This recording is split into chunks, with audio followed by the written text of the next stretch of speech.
Herkese merhaba. Önceki videomda matkapla çalışan bir metal kesme makası yapmıştım.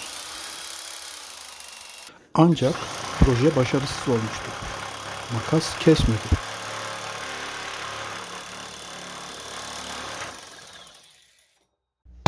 Ben de projeyi farklı bir makasla tekrar denedim.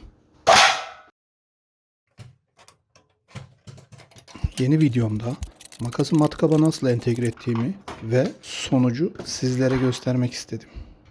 İyi seyirler.